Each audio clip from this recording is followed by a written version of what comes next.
Apa judulnya Bapak Ibu? Kenalah Tuhan. Coba kita lihat Ibrani 8 ayat 11. Dan mereka tidak akan mengajar lagi sesama warganya atau sesama saudaranya dengan mengatakan, kenalah Tuhan. Sebab mereka semua, besar kecil, akan mengenal Aku.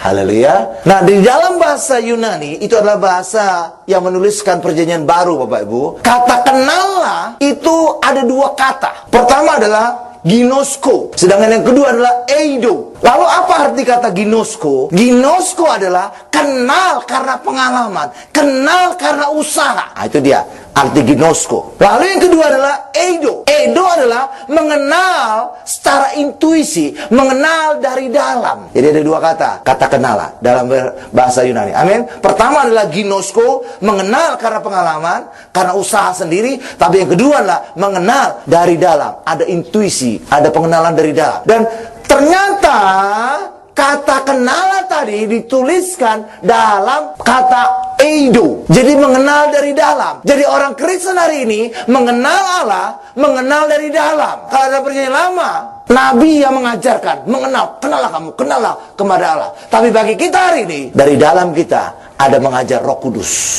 Kenapa di dalam kita ada Roh Kudus? Karena setiap kita yang percaya kepada Yesus, dari dalam hatinya akan mengalir aliran-aliran air hidup. Anda Ibu, dan itulah Roh Kudus. Itulah sebabnya bagi kita hari ini Bapak Ibu, saudara mengenal Allah bukan karena orang mengajar, tapi setiap kita hari ini mengenal Allah karena ada Roh Kudus yang mengajar dan mengenalkan kita kepada Bapa kita yang di surga. Kalau orang Yahudi enggak, Bapak Ibu. Itu orang perjanjian lama, mereka mengenal dari pengalaman mereka. Itulah sebabnya orang Yahudi, mereka punya tongkat. Harun juga punya tongkat. Dan Harun, tongkatnya itu dimasukkan ke tabut, Bapak Ibu. Dan Allah menunjukkan bahwa Harunlah pilihannya. Tongkatnya yang jadi bertunas, bahkan berbuah, badam. Jadi semua orang Yahudi itu punya tongkat. Kenapa semua orang Yahudi punya tongkat, Pak? Karena pada tongkat inilah mereka mengukirkan pengalaman mereka disertai oleh Tuhan. Nah, seperti Yakub gitu Bapak Ibu. Yakub punya tongkat, maka setiap kali Allah menyertai dia atau Allah memberikan dia suatu hal yang luar biasa, Allah memberikan dia perlindungan, maka diukirkan pada tongkat. Jadi pada tongkat ini mereka bisa melihat bagaimana sejarahnya, bagaimana penyertaan Allah di dalam kehidupan mereka. Itu orang Yahudi. Jadi pengenalan karena pengalaman. Dan itu juga yang terjadi pada saat Yakub akan mati Bapak Ibu.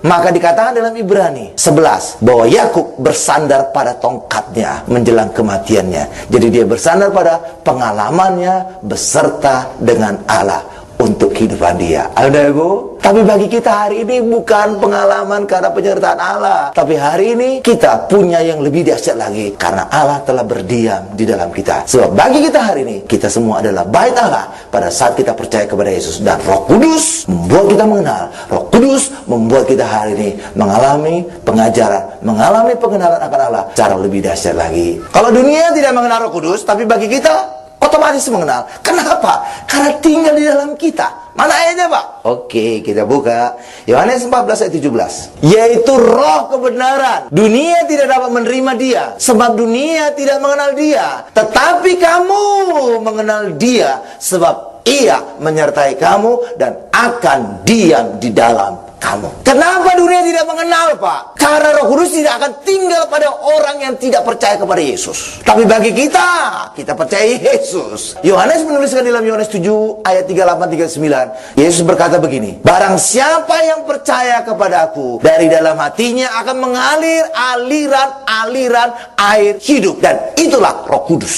Dan Roh Kudus ini akan turun pada saat Yesus dimuliakan. Yesus sudah dimuliakan belum Bapak Ibu? Sudah. 2000 tahun lalu. Buktinya apa? Pentakosta sudah diperingati. Amin ya Ibu? Iya.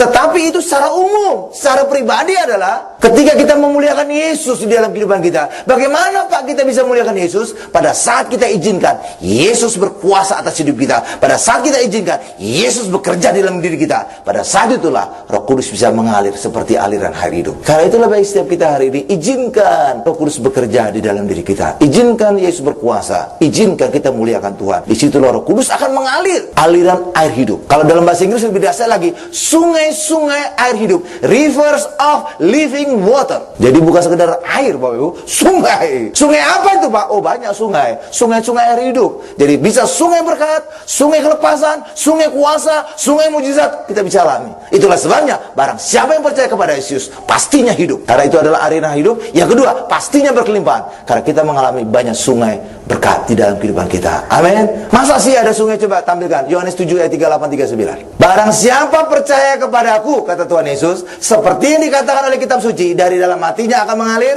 aliran-aliran air hidup. Itu versi bahasa Indonesia. Versi bahasa Inggris, rivers pakai S, jamak sungainya, rivers of living water. Riversnya tunggal atau banyak Bapak Ibu? Jamak banyak. Jadi sungai itu banyak mengalir dari hidup kita. Karena itu pastinya kita hidup. Dan yang kedua, pastinya berkelimpahan. Sungainya banyak. Ini banjir berkat. Oh, ini semua orang rindu nih. Bapak Ibu bisa lihat riversnya itu jamak. Udah Bapak Ibu? Karena itulah pastinya kita hidup, bukan hanya hidup, tapi juga hidup yang berkelimpahan. Amin. Sekarang kita masuk pada bagian yang kedua. Ada 3 hal yang terjadi pada saat orang hidup dalam perjanjian baru. Apakah kita semua hidup dalam perjanjian baru? Pastinya. Karena hidup dalam perjanjian baru, sebab setiap kita hidup dalam Yesus. Makanya saudara Kristen, artinya pengikut Kristus. Ya, saudara hidup dalam Yesus. Berapa Ibu? Dan pada saat kita percaya kepada Yesus, hidup di dalam Yesus, maka darah Yesus akan mengalir dalam diri kita. Dan pada saat darah Yesus mengalir, disitulah menjadi materai kita hidup dalam perjanjian baru. Karena itu yang dikatakan Yesus pada saat perjamuan kudus, inilah darahku, darah perjanjian yang dimeteraikan oleh darahku, yang ditumpahkan bagi kamu sebagai penghapus dosa. Jadi meterainya perjanjian baru apa? Darah Yesus. Dan pada saat kita percaya Yesus, di dalam Yesus, pastinya darah Yesus mengalir dalam diri kita. Berapa Ibu? Dan itu juga pastinya juga kita hidup dalam perjanjian baru. Lalu Pak, apa bedanya Pak? Apa dampaknya Pak bagi kita ketika kita hidup dalam perjanjian baru? Ada 3 hal. Kita lihat Ibrani 8 lagi, ayat 10 sampai dengan 11. Maka inilah perjanjian yang akan kuadakan dengan kaum Israel dan sesudah waktu itu. Inilah perjanjian baru Bapak Ibu. Demikian firman Tuhan, aku akan. Nah, inilah ciri perjanjian baru. Allah yang mengerjakan. Karena itulah yang membedakan kita dengan perjanjian lama. Kalau dalam perjanjian lama, manusia yang mengerjakan. Dan itulah yang dikatakan dalam hukum Taurat. Kamu jangan ada ilah lain di hadapanku. Kamu jangan melupakan hari Sabat. Kamu jangan berzina. Yang ngerjakan kamu jangan. Siapa itu Bapak Ibu? Manusia. Kalau dalam perjanjian baru, siapa yang mengerjakan? Bukan lagi manusia. Allah yang mengerjakan. Karena itulah ucapannya, aku akan. Bukan kamu akan, aku kata Allah.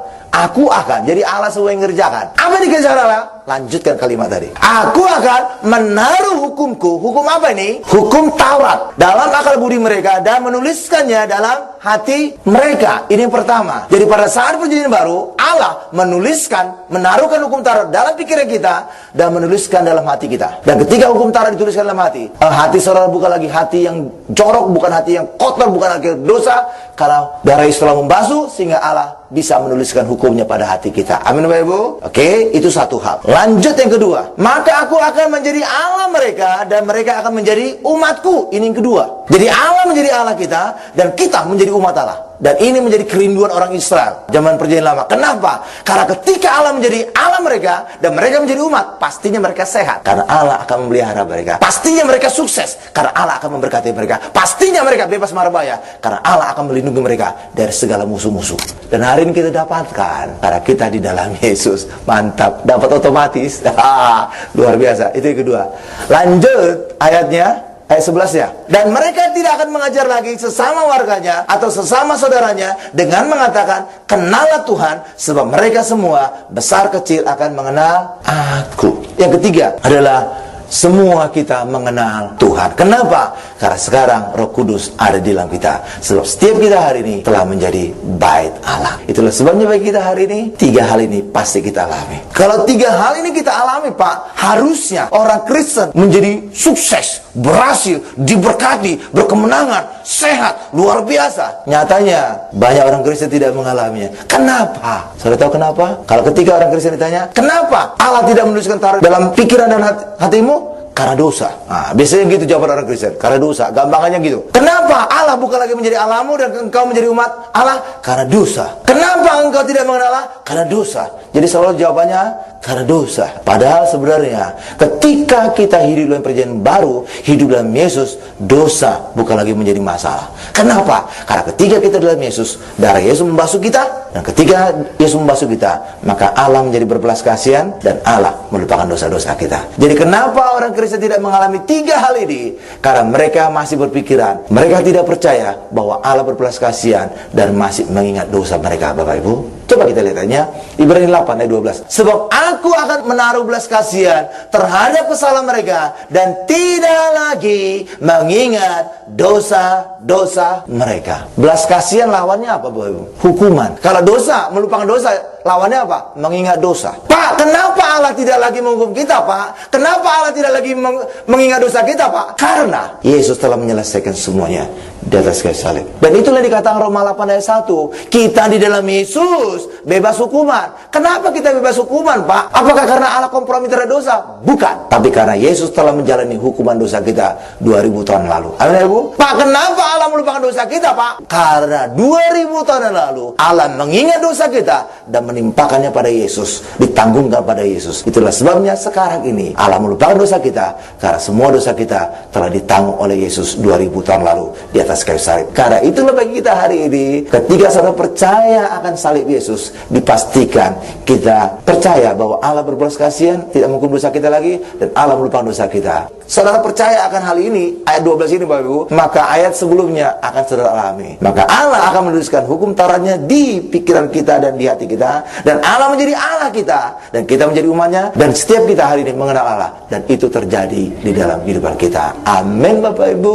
Lalu kita kejar lagi. Kenapa, Pak, orang Kristen masih mengingat dosa, Pak? Tidak percaya bahwa mereka telah diampuni dosa mereka, Pak? Bahwa Allah telah melupakan dosa mereka, Pak? Karena banyak pendeta masih mengkhotbahkan hukum Taurat. Hukum Taurat itulah yang membuat orang kenal dosa. Roma 7 ayat 7, Bapak Ibu. Dan hukum Taurat itulah dasar dari perjanjian lama. Dalam perjanjian lama, Allah tidak pernah melupakan dosa. Dari keturunan ketiga, keturunan keempat, keturunan ketujuh, Allah tetap mengingat. Itulah sebabnya ketika hukum Taurat masih terus dikorbankan kepada jemaat, maka jemaat tidak akan pernah punya iman bahwa dosanya telah dilupakan oleh Allah. Justru semakin dosa semakin bertambah, Bapak Ibu. Karena itulah bagi kita hari ini, harusnya setiap orang Kristen menerima khotbah tentang anugerah. Pada saat itulah mereka akan melupakan dosa mereka, sebab Allah pun telah melupakan dosa. Tapi ketika Taurat masih dikhotbahkan, dipastikan bahwa jemaat akan mengingat dosa, dan dipastikan juga kondisi perjanjian lama akan terjadi, bahwa Allah tidak akan pernah melupakan dosa dari keturunan ketiga, keturunan keempat, keturunan ketujuh. Karena itulah bagi kita hari ini, mari pastikan saudara mendengarkan khotbah anugerah, supaya setiap kita hari ini percaya bahwa kita beroleh belas kasihan dari Allah, dan Allah juga telah melupakan semua dosa-dosa kita. Amin, Bapak Ibu. Haleluya. Kita buka Roma 7 ayat 7 lah. Jika demikian, apakah hendak kita katakan, apakah hukum Taurat itu dosa? Sekali-kali tidak. Sebaliknya, justru oleh hukum Taurat aku telah mengenal dosa. Jadi ketika Taurat terus dikhotbahkan, orang terus mengenal dosa, tidak akan pernah lupa dosa. Terus ingat, terus di-refresh, terus diingatkan lagi, terus diingatkan lagi, sehingga tidak habis-habisnya. Dan ketika terus diingatkan, maka mereka tidak akan percaya kepada Ibrani 8 ayat 12 tadi, Bapak Ibu, bahwa Allah berbelas kasihan dan Allah melupakan dosa. Bahkan mereka didorong kembali kepada perjanjian lama. Allah terus mengingat dosa. Keturunan ketiga, keempat, ketujuh, tidak ada habis-habisnya itu, Bapak Ibu. Karena itu bagi kita hari ini, saudara bukan lagi hidup dalam hukum Taurat, perjanjian lama, tapi setiap kita hari ini hidup dalam anugerah, hidup dalam perjanjian baru, sebab setiap kita ada di dalam Yesus. Dan ketika ada dalam Yesus, maka tiga hal tadi terjadi dengan satu syarat, bahwa Allah berbelas kasihan dan telah melupakan dosa-dosa kita. Amin, Bapak Ibu. Sekarang kita masuk pada bagian ketiga. Ketaatan iman tidak sama dengan ketaatan Taurat. Saudara ingin disembuhkan nggak, Bapak Ibu? Amin. Saudara ingin diberkati nggak, Bapak Ibu? Amin. Yang memberkati kita siapa? Yesus. Karena Yesus adalah pengantara dari perjanjian baru. Dan karena itulah, karena kita ingin disembuhkan oleh Tuhan Yesus, karena kita ingin diberkati oleh Tuhan Yesus, maka kita harus hidup dalam perjanjian baru. Dan disitulah Yesus menjamin sebagai pengantara perjanjian baru, dan bisa memberikan kita kesembuhan, dan bisa memberikan kita berkat. Tapi kalau kita masih hidup dalam perjanjian lama, ketaatan Taurat, bukan Yesus yang menjamin. Siapa yang menjamin, Bapak Ibu? Pengantara hukum Taurat? Musa menjadi pengantara. Tapi kalau kita ingin mendapatkan kesembuhan dari Yesus, ingin mendapatkan berkat dari Yesus, pastikan setiap kita hidup dalam perjanjian baru. Karena dalam perjanjian barulah Yesus menjamin. Tapi kalau masih hidup dalam hukum Taurat, perjanjian lama, Musa yang menjamin. Kalau Musa yang menjamin, dia sendiri nggak masuk tanah Kanaan. Bagaimana saudara mengantungkan diri kepada orang yang tidak masuk tanah Kanaan? Amin, Ibu. Karena itu bagi kita hari ini hanya Yesus, imam besar kita, yang kita percaya sebagai pengantar perjanjian baru untuk memastikan setiap kita mengalami kesembuhan dan diberkati. Coba kita lihat dulu ayatnya, Roma 16 ayat 25 sampai dengan 26. Bagi dia ini siapa? Yesus. Bagi Yesus yang berkuasa menguatkan kamu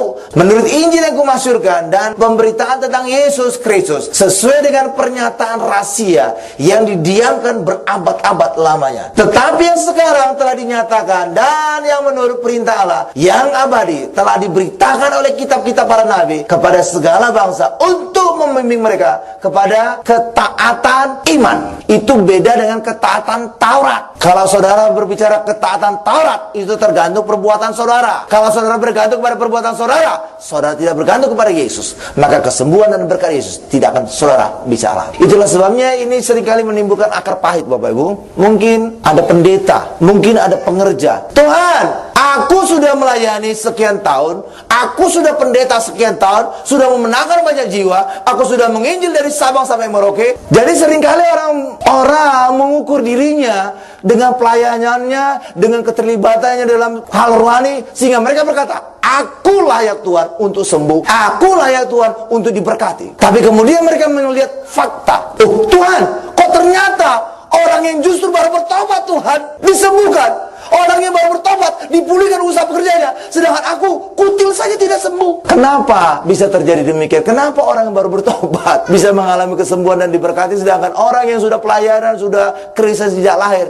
tidak mengalami? Karena mereka masih mengukur diri mereka berdasarkan ketaatan Taurat mereka, sedangkan yang baru bertobat masih mengandalkan Tuhan, dan itulah ketaatan iman. Ketaatan iman karena mereka mengandalkan Yesus. Karena itulah bagi setiap kita hari ini, kalau saudara ingin mengalami mujizat dari Yesus, ingin mengalami berkat dari Yesus, sungguh-sungguh berdasarkan ketaatan iman, bukan berdasarkan apa yang saudara perbuat, tapi harus berdasarkan apa yang Yesus telah perbuat di atas kayu salib. Amin, Bapak Ibu. Tapi banyak kali kan orang mengukur berdasarkan apa yang dia perbuat. Benar, Bapak Ibu? Pelayanannya sudah sekian tahun, dia jadi pendeta sekian tahun, aku sudah melakukan ini Tuhan, aku sudah melakukan ini, aku.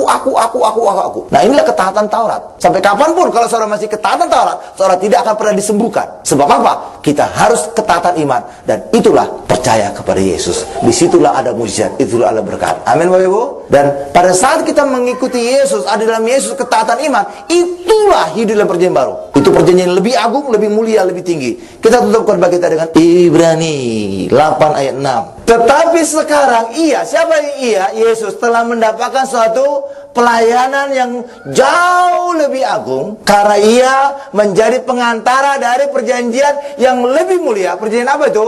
Perjanjian baru yang didasarkan atas janji yang lebih tinggi. Jadi Yesus adalah pengantara dari perjanjian baru yang lebih apa, Bapak Ibu? Lebih agung, yang lebih mulia, yang lebih tinggi dibandingkan perjanjian lama yang berdasarkan Taurat. Taurat itu di bawah, sedangkan perjanjian Yesus, perjanjian baru di atas, yang lebih tinggi, yang lebih mulia, yang lebih agung. Itulah sebabnya kalau orang Kristen sudah di dalam Yesus, sudah hidup dalam perjanjian baru, masih hidup di dalam hukum Taurat, dia jatuh di dalam anugerah. Itu dikatakan Galatia 5 ayat 4. Kenapa? Karena perjanjian baru itu lebih tinggi dibandingkan perjanjian lama. Perjanjian baru itu berdasarkan Yesus, sedangkan perjanjian lama berdasarkan hukum Taurat. Itulah sebabnya kalau orang Kristen hidup dalam Yesus, masih hidup dalam hukum Taurat, dia jatuh dari anugerah itu, Bapak Ibu. Jatuh. Karena perjanjian baru itu lebih tinggi, lebih agung, lebih mulia. Dan karena lebih tinggi, lebih agung, lebih mulia, maka dosa tidak akan pernah mengalahkan orang hidup dalam perjanjian baru. Dan dosa, setan tidak bisa mengalahkan orang yang hidup dalam perjanjian baru, karena lebih tinggi, lebih mulia, lebih agung. Tapi ketika orang kembali kepada perjanjian lama berdasarkan hukum Taurat ini, dipastikan mereka kalah atas dosa, dipastikan mereka dikalahkan oleh setan, karena sudah jatuh di bawah. Mana Pak tulisannya jatuh di bawah, Pak? Galatia 5 ayat 4. Kamu lepas dari Kristus. Nah, Bapak Ibu, lepas dari Kristus, Bapak Ibu. Jikalau kamu mengharapkan kebenaran oleh hukum Taurat. Jadi ketika orang hidup dalam perjanjian baru mengharapkan kebenaran hukum Taurat, ini jatuh dari atas ini, Bapak Ibu, ke bawah. Karena perjanjian baru pada ketinggian, pada keagungan, pada kemuliaan Allah. Sedang hukum Taurat di bawah ini. Kamu hidup di luar kasih karunia. Kalau dalam bahasa Inggrisnya, fallen from grace, jatuh dari anugerah. Tampilkan bahasa Inggrisnya. Kalimat terakhir di bawah, paling bawah, fallen from grace. Kenapa? Karena perjanjian baru itu, anugerah itu di atas, tinggi. Sudah perjanjian lama di bawah, Taurat di bawah. Itulah sebabnya kalau orang Kristen masih mengharapkan kebenaran di dalam hukum Taurat yang bawah ini, dia jatuh dari ketinggian. Boom. Karena itu bagi kita tetap di dalam anugerah, tetap dalam perjanjian baru, maka kita tetap dalam keagungan, kemuliaan, ketinggian Allah. Dan disinilah rahasia, kuasa, kemuliaan, kemenangan di dalam kehidupan kita. Amin. Berikan kemuliaan paling dahsyat, luar biasa, paling lama bagi Tuhan Yesus. Kita tundukkan kepala kita.